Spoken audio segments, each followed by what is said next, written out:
இரட்சகராகிய இயேசு கிறிஸ்துவின் நாமத்தினாலே உங்களுக்கு என்னோட அன்பின் வாழ்த்துக்கள். இன்றைய நாள் தியானத்துக்காக தெரிந்து கொள்ளப்பட்ட வேத வசனம் அப்போஸ்தலர் நடபடிகள் 17வது அதிகாரம் 11வது வசனம்.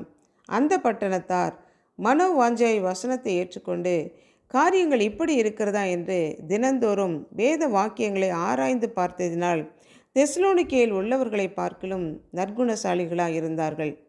பெரிய பட்டணத்து மக்கள் பவுலும் சீலாவும் தேவனுடைய வார்த்தையை குறித்து சொன்னபோது அவர்கள் மன உற்சாகமாய் வசனத்தை ஏற்றுக்கொண்டு பவுல் சொல்லுகிறது சரியா தவறா என்று வசனத்தை வேத வாக்கியங்களை அவர்கள் ஆராய்ச்சி செய்து பார்த்ததுனால தெசலோனிக்கே பட்டணத்தில் உள்ள மக்களை பார்க்கலும் இவர்கள் நற்குணசாலிகளாய் இருந்தார்கள்.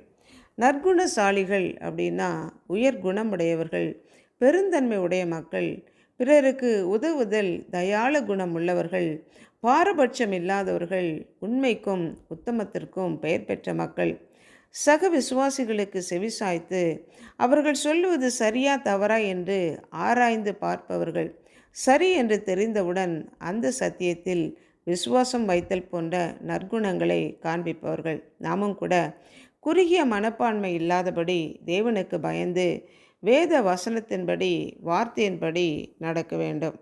வேத வாக்கியங்களையும் தேவனுடைய வல்லமைகளையும் அறிந்து கொள்ள வேண்டும்.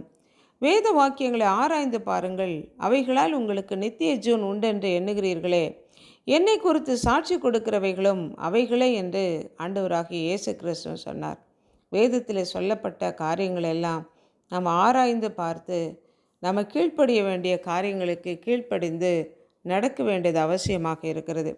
வேத வாக்கியங்களை நாம் அறிந்து கொள்ளும்படி நம்முடைய மனது திறக்கப்பட வேண்டும். கர்த்தர் லீதியாளின் உள்ளத்தை திறந்தது போல நம்முடைய உள்ளமும் திறக்கப்படணும். ஆவியானவர் நமக்கு விளக்கி காண்பிக்கும்போது நம்முடைய இருதயமும் கொழுந்து விட்டு எரியும். உம்முடைய வேதத்தில் உள்ள மகத்துவங்களை நான் பார்க்கும்படிக்கு என் கண்களை திறந்துள்ளும் என்று சங்கீதக்காரன் ஜெபித்தது போல நாமளும் வேத வசனத்தை நம்ம வாசிக்கும்போது ஜெபிக்க வேண்டியவர்கள். கர்த்தர் வேதத்தில் உள்ள மகத்துவங்களை நாம் காண, நாம் கடைபிடிக்க வேண்டிய காரியங்களை கர்த்தர் நமக்கு விளக்கி காண்பித்து நமக்கு நல்வழிப்படுத்துகிற தேவனாக காணப்படுகிறார்.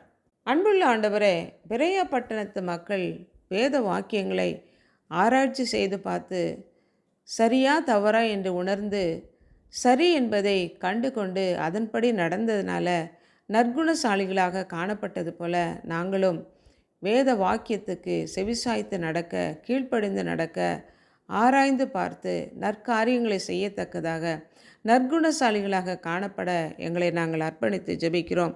வேத வாக்கியங்களை ஆராய்ந்து பார்க்கும்போது நித்திய ஜீவனை பெற்றுக்கொள்ளத்தக்கதாக நாங்கள் கீழ்ப்படிந்து நடக்க வேண்டிய காரியங்களை கற்றுக்கொள்ள எங்களுக்கு கிருபை தாங்க.